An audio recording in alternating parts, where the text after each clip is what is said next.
Irmãos, é aos pés desses homens que a gente tem que estar. É aos pés desses homens. Eu convoco vocês, voltem para os clássicos. Voltem para os clássicos, em nome de Deus das Escrituras. Eu convoco vocês, voltem para os grandes pastores da história da igreja. A gente deve responder a seguinte pergunta: por que estamos vendo essas coisas acontecendo agora? Por que estamos vendo tudo isso gerando escândalos no meio do povo de Deus? Por que tanto auê, né? Como se diz, por que tanto auê com essas coisas? Bem, eu tenho algumas respostas a dar a vocês do porquê isso está acontecendo, de como eu percebo a razão do porquê isso está acontecendo. Então, aqui vão 5 respostas que eu tentarei ser breve e rápido. Em primeiro lugar, é que nós estamos ouvindo, na verdade, a voz de uma geração que não conhece a história da igreja. Não conhece a história da igreja. Não estuda a história da igreja.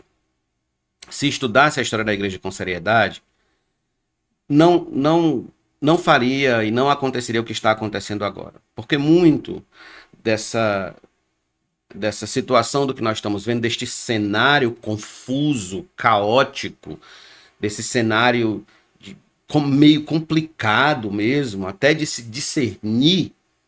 Se a gente conhecesse a história da igreja, a gente veria que não vale a pena entrar e fazer o que se estão fazendo hoje.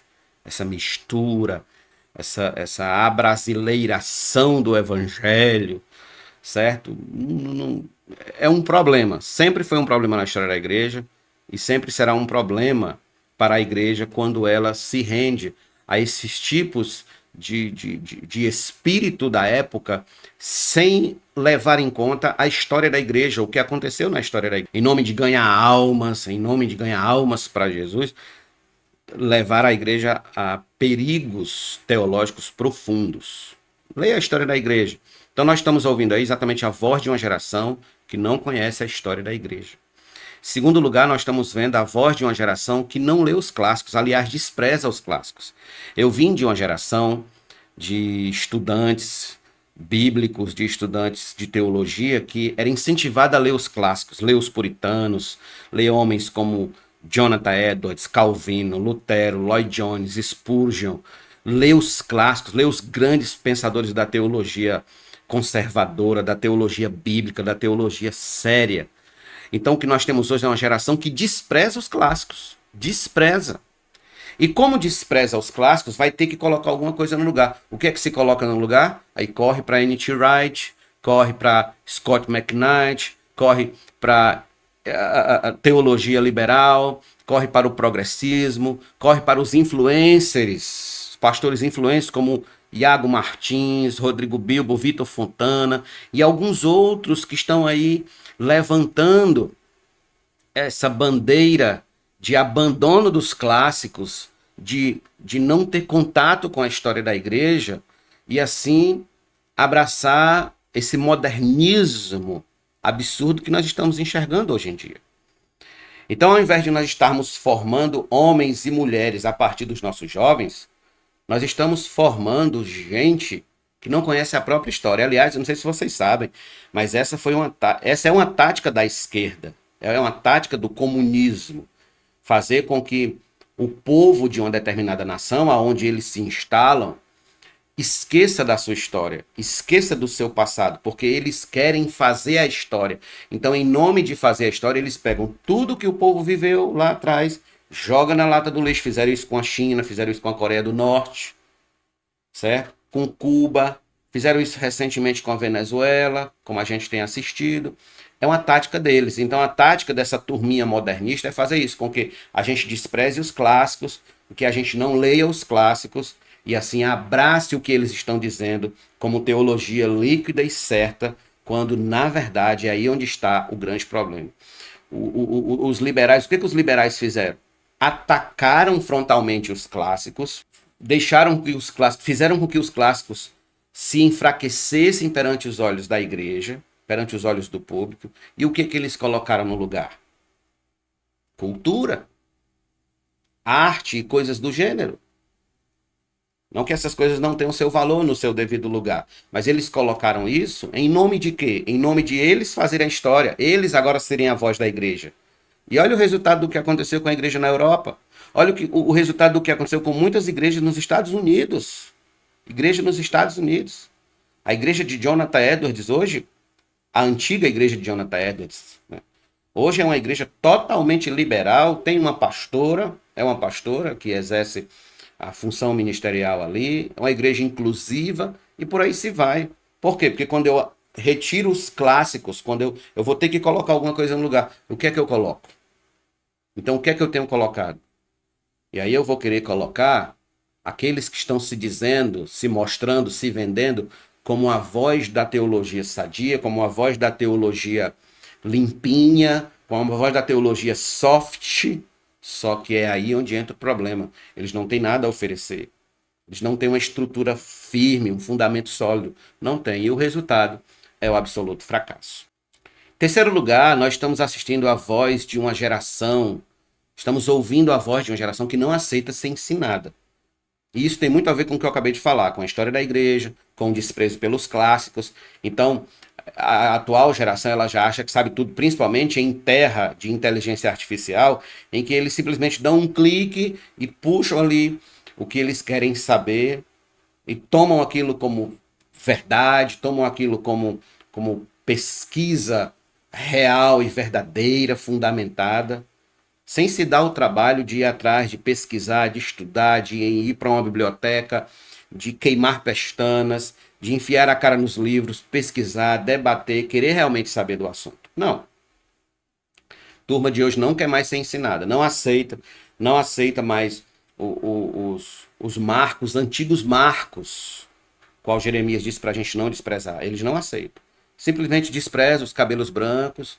Ah, você não entende, você não sabe, porque sua geração já passou, porque isso aí não está mais em voga, não está mais em moda. Não é assim, nós estamos num mundo totalmente diferente. Nós mudamos, hoje nós somos um povo mais educado, mais refinado, nós temos mais acesso à tecnologia e ao conhecimento e à informação. E o resultado é essa balbúrdia que a gente está assistindo aí. Essa balbúrdia. Gente que não se deixa mais ser ensinada. Gente que não se deixa pastorear. Muitos desses influencers, não, você não sabe quem são os pastores deles, porque eles não respeitam pastores, eles não têm pastores, eles não têm ninguém sobre a vida deles ali, dando orientação, indicando por qual caminho eles devem. Eles não têm. Não têm. E o resultado qual é? O resultado é isso aí. Se um tolo anda com outro tolo, ambos serão tolos. Compreendem? E é o que está acontecendo com essa geração. Está se deixando levar por esses tolos e estão se tornando tão tolos quanto eles, se não pior. Você vê gente com pouco tempo de fé, principalmente aqueles que migraram do arminianismo para a fé reformada, pouco tempo, gente já na internet debatendo e jogando pedra nos outros e fazendo e acontecendo, sem o mínimo de experiência de vida cristã. Sem o mínimo de experiência de vida cristã. Gente que nunca leu Soberania Banida, de R.K. McGregor. Gente que nunca leu O Vale da Visão. Gente que nunca leu os livros de Lloyd Jones, de Spurgeon. Gente que realmente lê muitas frases de internet. Ah, isso lê demais. Gente que nunca leu John MacArthur, nunca leu Sproul, lê frases, lê memes, mas não lê realmente literatura profunda e sólida. Nunca leu John Piper, não lê Joel Bick, não lê homens realmente que tenham que nos ensinar. Irmãos, é aos pés desses homens que a gente tem que estar. É aos pés desses homens. Eu convoco vocês, voltem para os clássicos. Voltem para os clássicos, em nome de Deus das Escrituras. Eu convoco vocês, voltem para os grandes pastores da história da igreja. Aprendam aos pés deles. Vamos aprender aos pés deles, porque eles é o que tem a nos ensinar. Leia as biografias dos santos do passado, as verdadeiras biografias. Aí sim, nós estaremos fazendo um bom trabalho e teremos uma voz de uma geração que sabe como viver o evangelho. Leia os puritanos, leia as obras dos puritanos, leia John Owen, leia Richard Baxter, Thomas Watson. Leia os puritanos, John Bunyan, os grandes homens de Deus que escreveram prolificamente uma teologia saudável. Aí sim nós teremos uma expressão evangélica, bíblica, verdadeira, genuína. Eu não estou nem falando, porque é óbvio, nós devemos ler as Escrituras. Isso é o mínimo. Leia as Escrituras, leia a Bíblia, leia a palavra, estude a palavra. Então nós temos aí esse ponto. Outro ponto é que nós temos a voz de uma geração que assiste muitos dos referenciais cristãos mais preocupados em vender cursos na internet do que ensinar fiel e gratuitamente as Escrituras. E aqui, irmãos, eu não estou dizendo que é pecado, que é errado vender curso. Não. É lícito. Pode-se vender qualquer coisa, contanto que seja lícito perante a lei. Pode-se vender qualquer coisa. Mas essa não é a necessidade da igreja. Nós já somos um povo, somos uma nação que não gosta de ler, estudar por si só. Tem que estar sempre sendo empurrado por alguém. Sempre sendo empurrado. E quando eu encontro, então, pastores que eram para estar trazendo isso gratuitamente e se preocupam mais em vender, em lucrar, do que mesmo em apresentar fielmente as Escrituras de um modo gratuito, isso é um tanto preocupante. Em quinto lugar, nós temos a voz de uma geração que não vê mais convicções teológicas sólidas e firmes no púlpito das suas igrejas.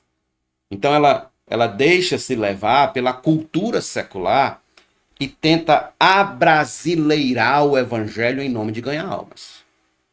Tenta tornar o evangelho um evangelho tupiniquim em nome de ganhar almas. Então o que a gente vê aí com esse Aue, o que a gente vê com essas propostas desses grandes, desses megas eventos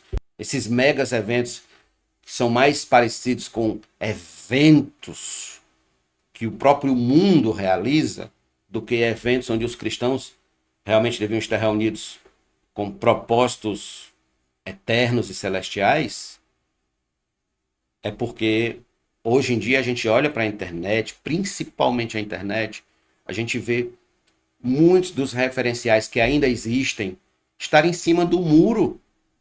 Em cima do muro são homens que não têm convicção de nada. São homens que tentam agradar gregos e troianos o tempo todo para não perder a agenda, para não perder isso, não perder aquilo. E isso é preocupante. Preocupante. Estava conversando com um livreiro aqui da cidade e ele falando para mim que toda vez que ele conversa um assunto um pouco polêmico com determinados escritores de algumas editoras nacionais, eles são orientados a não responderem, a se calarem, porque se eles responderem, eles podem perder com venda de livros, eventos e coisas do tipo. Eles são treinados, eles são obrigados pelas editoras a não se comprometerem para não perder venda de livro. E aí? Como é que fica? A geração que precisa de um rumo, de um norte. Nós estamos nessa situação. Você, pastor que me ouve, você, pregador que me ouve, seus filhos, seus netos vão precisar de uma orientação firme e sólida. E onde você está agora? O que você está fazendo? O que você está exatamente manifestando perante essa geração? Então, irmãos, nós somos chamados a sermos firmes, sólidos, convictos e não abandonar a palavra de Deus em nome de conveniências. Em nome de conveniências. Muitos puritanos foram para a estaca, muitos puritanos foram para a fogueira, muitos servos de Deus foram para a guilhotina, muita gente morreu mundo afora por defender doutrinas e doutrinas básicas, como, por exemplo, a doutrina da justificação pela fé. A doutrina da justificação pela fé. Leia o livro dos mártires, John Fox, e você vai notar isso claramente. Leia o livro dos mártires. Então, vou recapitular para vocês aqui rapidinho. O que nós estamos assistindo hoje, com esse cenário de Aue, de Descende e de muitas outras coisas que ainda acontecerão este ano, isso foi só os primeiros 2 meses que nós entramos em 2026, ainda falta ainda mais 10 meses pela frente. Então, o que nós estamos vendo, o que estamos assistindo é exatamente a expressão da voz de uma geração que não conhece a história da igreja. Isso começou a acontecer principalmente de 2012, 2013 para cá. A voz de uma geração que não lê os clássicos, aliás, despreza os clássicos. A voz de uma geração que não aceita ser ensinada. A voz de uma geração que assiste muitos dos referenciais cristãos mais preocupados em vender cursos na internet do que pregar gratuitamente o evangelho, aproveitando desse campo aberto, e a voz de uma geração que não vê mais convicções teológicas sólidas e firmes no púlpito, deixando-se levar pela cultura secular, buscando abrasileirar o evangelho em nome de ganhar almas. Isso dá errado. Pois bem, então que fiquemos com essa observação um tanto atrasada, mas profundamente realística acerca do que nós estamos passando no atual momento. Que Deus abençoe vocês. Espero que esta reflexão sirva para nos ajudar a compreender e a discernir os tempos. Deus abençoe a todos em nome de Jesus.